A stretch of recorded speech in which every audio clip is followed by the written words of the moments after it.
The HVAC industry, what they don't want you to know.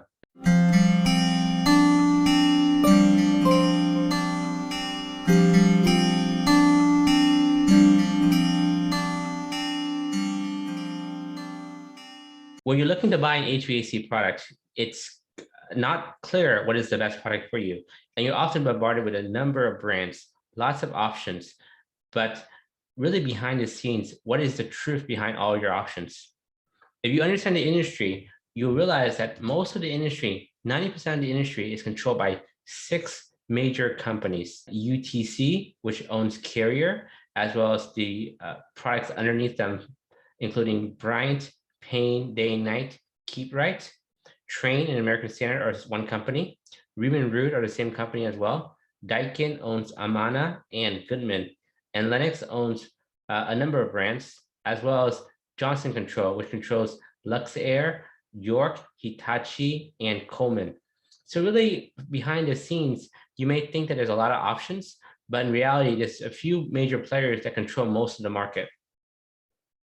So because there's a few players that control most of the market, and it costs so much money to produce a new HVAC product, oftentimes the manufacturers take a shortcut.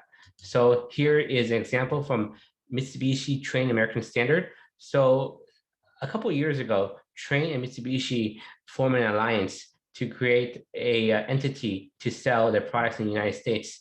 And included in the alliance is actually American Standard. So what they're doing now is that Mitsubishi makes all the Minisplits for these 3 companies.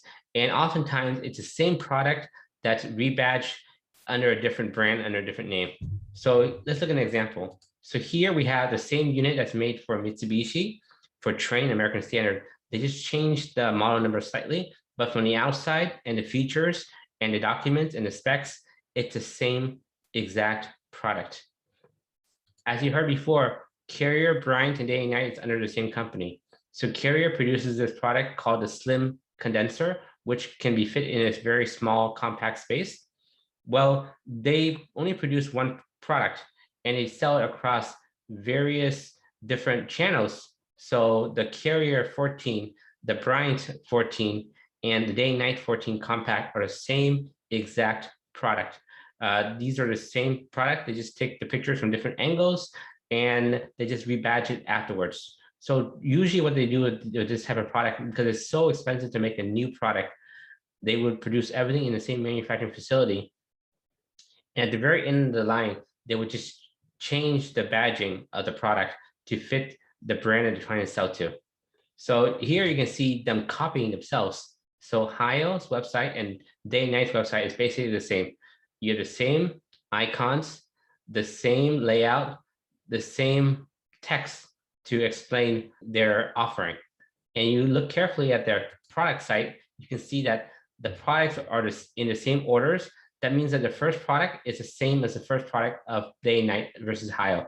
So these are basically selling the same product in the same way with the same website layout. So somebody built them a website for either Payne or for Hyo or Day and Night, and then they use the same concept in the same photos. Actually, look at this, the photos are the same photos for multiple websites. And we also have the same issue with Riemann Root. It's not really an issue, but this is a really known thing in the industry, that the Riemann products is the exact same thing as the Root products. So in some parts of the country, you see Riemann, some parts you see Root, some parts you see both. And this is very similar to when you go to get fast food, because some areas in the United States, you get Carl's Jr. Some areas you get Hardee's. Some areas it's actually both, but it's the same brand, just like Riemann Root, because they keep the legacy brand because the brand has value in certain areas and they don't want to kill the brand. So rather than reinvest and make a new product for every brand, it's too expensive. So what they do is they make a set of similar products and they rebrand and rebadge it. So if you really look carefully at the specs, you may be able to get a really good deal by figuring out which product is the same as another product from a higher, more expensive brand. The industry really has a tier list, and a tier list is basically how they organize. So the most exclusive players would be the Carrier, Lennox, Mitsubishi. These, they have premier dealers, means that you got to be generally exclusive to them and meet a very high standard of quality and capabilities to install their products.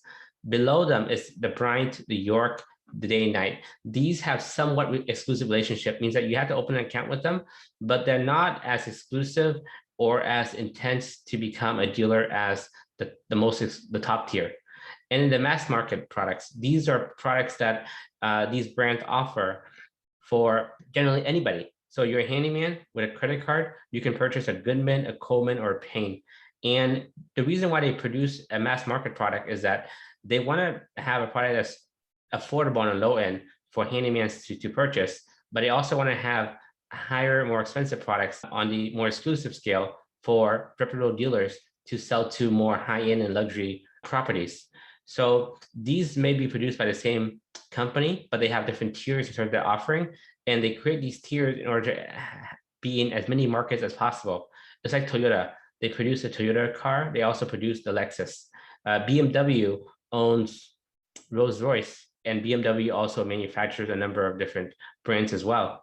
And Mercedes has their AMG line as well as the regular line. So car companies understand that in order to be in multiple markets, you have to control multiple brands.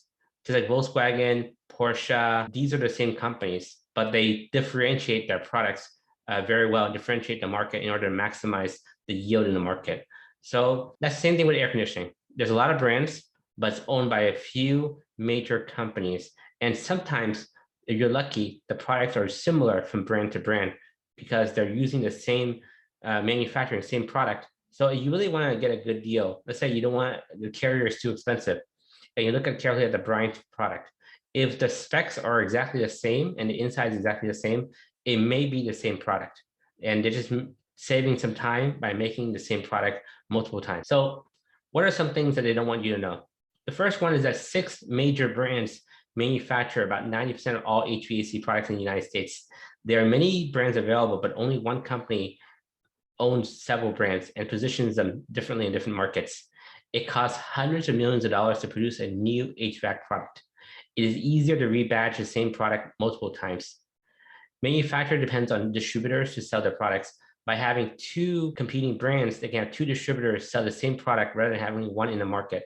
So for example, Carrier would have a Carrier dealer in the market and also a Bryant dealer in a market. Even though the products are very similar, they would have 2 dealers selling similar products for them. The quality of your HVAC products actually depend 50% on the installer and 50% on the manufacturer. Since all the manufacturers are multinational companies, the quality are very high. This means that the HVAC installer is actually the most important part of the chain. So all these products are made by large companies. There is no such thing as a startup or a small company that produces HVAC products.